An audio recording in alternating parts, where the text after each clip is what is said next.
Deep within the emerald heart of the Chola kingdom, where the legendary river Kaveri flows with the grace of a goddess to meet the roaring Bay of Bengal, there lies a sanctuary of eternal mystery. This is Thiruchaikkadu, known to the world as Chayavanam. It is a place where the air smells of ancient incense and the earth vibrates with the echoes of 1,000 years of prayer. But the story of the Sri Rathna Chaayavaneswarar Temple is not merely a chronicle of stone and mortar.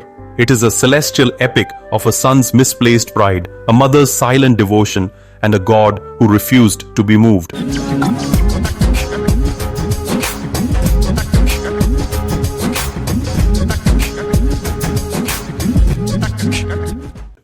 Centuries ago, before the great stone temples rose toward the sky, this land was a dense, mystical forest, a Chayavanam or shadow forest where the sunlight struggled to pierce the thick canopy of sacred trees.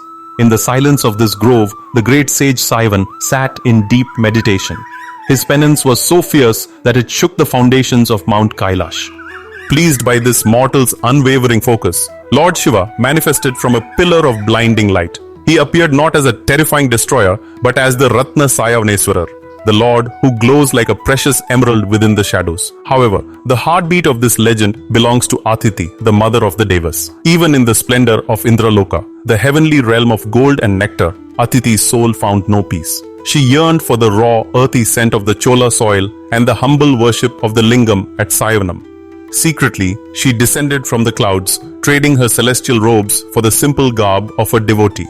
Day after day, she gathered the vilva leaves, her fingers stained with the sacred mud of the Kaveri, offering her tears and her songs to the Lord. In the heavens, her son Indra, the king of gods, grew restless.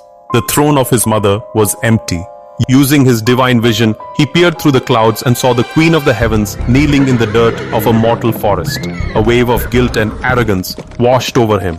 "How can the mother of gods worship in a wilderness?" he cried. He descended to earth in a chariot of lightning, landing amidst the silent trees of Chayavanam. "Mother," Indra pleaded, "this place is beneath your dignity. Come back to the heavens. If it is this lingam you desire, I shall not leave it here in the dust. I will uproot it. I will carry the very presence of Shiva to the celestial heights, where the Gandharvas shall sing his praises on altars of diamond." But Athiti remained silent, her eyes fixed on the stone. Indra, fueled by his divine ego, summoned his mighty mount, the celestial white elephant Airavata. The beast, whose strength could level mountains, stepped into the grove. Indra bound the sacred lingam with unbreakable chains of celestial gold. He commanded Airavata to pull. The elephant strained, its massive muscles bulging, its tusks glowing with celestial energy. The ground beneath Chayavanam began to crack. The nearby ocean roared in protest as the earth trembled under the cosmic force. Yet, the lingam did not move.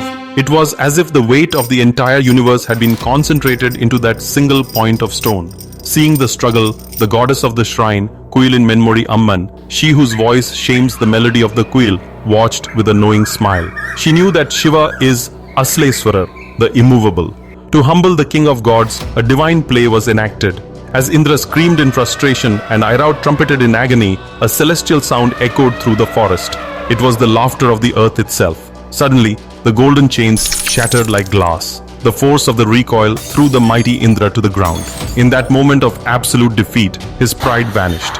He looked at the small, moss-covered lingam and realized that the divine cannot be kidnapped or owned. He can only be experienced through surrender. Indra fell prostrate, washing the base of the lingam with his tears. Lord Shiva, moved by this sudden transformation, appeared before them. He spoke with a voice like the rolling thunder. "Indra, this forest is my home because of the love of the simple and the pure. I shall stay here, rooted in the devotion of this soil. But because of your mother's love, a part of my grace shall always be with you. It is a place where the boundary between the human and the divine is erased. When you walk through the corridors of Chayavanam today, listen closely. The rustle of the leaves still carries the melody of Athiti's prayer. And the stillness of the stone reminds us that true strength lies not in pulling away, but in staying rooted in faith." From the land of timeless wisdom to the world, this is Devaboomi worldwide. Subscribe and share this journey with someone who believes in the divine.